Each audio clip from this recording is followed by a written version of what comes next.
Dis-moi où sont les preuves. Elles sont enfermées. C'est toi le gardien. Mais cette clé est plus fragile qu'un brin d'herbe. Comment veux-tu la retrouver parmi tous ces gravats? Plus tenace que le chien-dent pourtant, elle ne cesse de griffer ton ombre.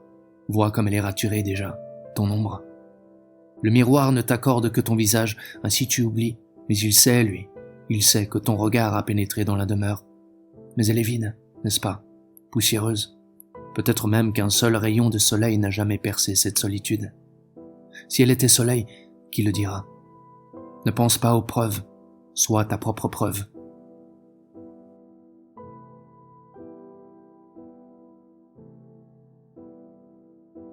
Nous qui jouons ce maigre jeu, et d'être ainsi dépouillés chaque jour de tout gain, de tout remettre en jeu, n'est-ce pas conforme à ce qui reste attaché à notre condition, ce seul sourire parfois? Quelle vie vas-tu jouer, sinon celle qui se perd, doucement dérisoire, comme ce miel furtif de la lumière sur les pierres du soir? N'est-ce pas elle qui te conduit avec le plus d'amitié, qui t'aide à te dépouiller, à descendre ces marches de terre?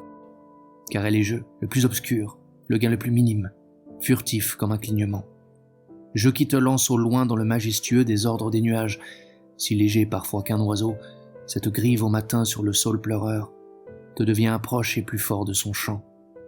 Toi chante, mais le nul, ce grain de poussière que le vent soulève. Chante cette chair miraculeuse, veinée d'ombre bleue. Chante cette détresse pailletée d'or.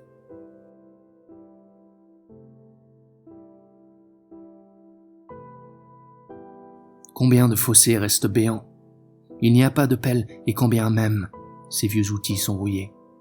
La fatigue est grande, le chant n'est dérision que cette immense soufflerie dans le ciel. L'instable ronronne.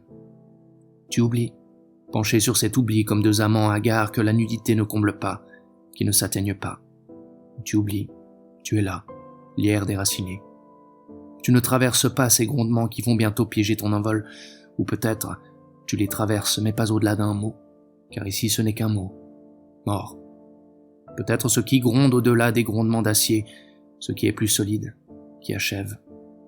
Tu es cette ébauche toujours à reprendre, voilée sous un linge humide, maigre rosée dans l'aridité de l'aube, la plus humble pesée sur la pente de l'herbe où tout grondement s'efface, car la loi méprise cet ordre qui a pourri les bouches. Ce n'est pas elle qui partage entre rosée, herbe ou mort. Elle oublie, de cet oubli qui germe déjà dans ton corps.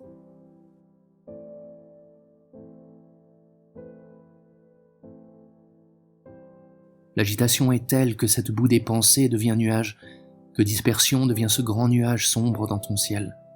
Cela, tu es à même de le constater, car la page est blanche, toujours blanche. Peut-être as-tu senti jusqu'à l'écœurement cette triomphale présence des choses, comme l'extase d'un monde dispensé de justification, d'un monde non de silence, mais où le silence ne fait pas tâche. Et toi, tu es mélange, et toutes ces griffes lancées dans le vide composent ton visage. Laisse-le donc déposer le fardeau, nettoyer cette boue. Élève-le jusqu'au rire du ciel clair.